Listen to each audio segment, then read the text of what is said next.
The Jewish people have believed in the coming of Moshiach for thousands of years. It's one of the 13 principles of Judaism.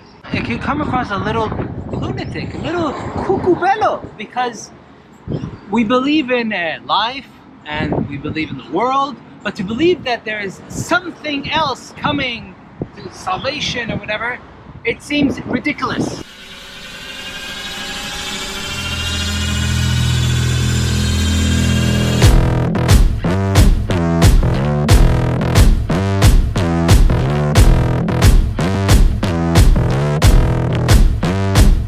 Now this car we're sitting in is the first car we've ever leased. Finally, we always rent. We always just rent cars or bring it back and rent again. to be honest, bring it we back. borrow cars as well. But now we're gonna take you to somewhere.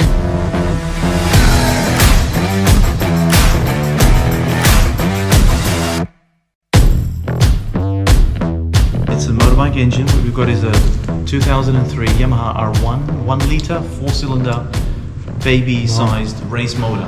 So thank you, Riman, for bringing us here to your car. So cool. Stunning piece. He is the only man in Australia that makes these things, every single part, with his own hands except for the wheels And the engine. and the engine. He makes his own parts. So Every cool. piece. It's amazing. For Moshiach, let's give this analogy. A schnook. A guy, for the first time in his life, he goes and buys a car. He doesn't know anything about cars. Let's say he doesn't know anything about nothing. He goes and someone sells him a car with no roof, no doors, no air conditioning. And then he thinks it's totally normal. He's just driving and driving. He goes on with life. Every 10 minutes, the car overheats. Smokes. He waits, he blows out the smoke, and then continues driving as if nothing happened. Until his friend, the mechanic, let's say Riman, right, comes and says, "Hey, I heard you have a new car. Let me go check out your car." He comes to the new car and he says, "Is everything okay? This is dangerous. You don't have a door. The brakes." He said, "What do you mean the brakes?" I go, "I make a few circles and the car stops." "But what about the doors?" "Oh, what are you gonna do? What else are you supposed to do?" "What do you mean? But the engine's overheating all the time." "Oh, I don't know. I just blow it out." The guy tells him, "Come here.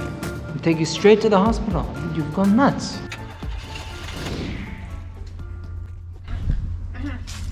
Now we're at Mr. Harkham's car collection. That was quick, wasn't it? The current state of this world as we know it, it's like the broken car, the one without the doors or the roof or the engine or the fires flowing, popping off. Or it could be like an old car from the 1950s. If you tell someone driving a car in 1902, tell him, I'm sorry, sir, I need to charge my Tesla. I need to plug it in. What do you think is more efficient, if I plug it in at home or in the parking lot by the supermarkets? Which one is more financially efficient?" The guy will say, "What are you, crazy? Electric, you need an engine to move a car." He'll think you're nuts. This world has a perfected version as well. And sometimes it's hard to believe. We go around our life as if everything's normal. People get sick. There is jealousy. These are all malfunctions. These are all problems. But Moshiach is the perfected version of this world. Moshiach is a world where no one's flying out of car doors. Moshiach is a world where there will only be peace and happiness and no negativity, no death. It's just this world in a perfected version. It's like a newer car. Baruch Hashem, we give us the wonderful news of the Moshiach. May he speedily come in B'Emra B'Yamenu. Amen. The world evolves. The world changes all the time. We live in a certain reality. Mashiach doesn't mean that the world doesn't exist. It doesn't mean that it's going to be a new globe.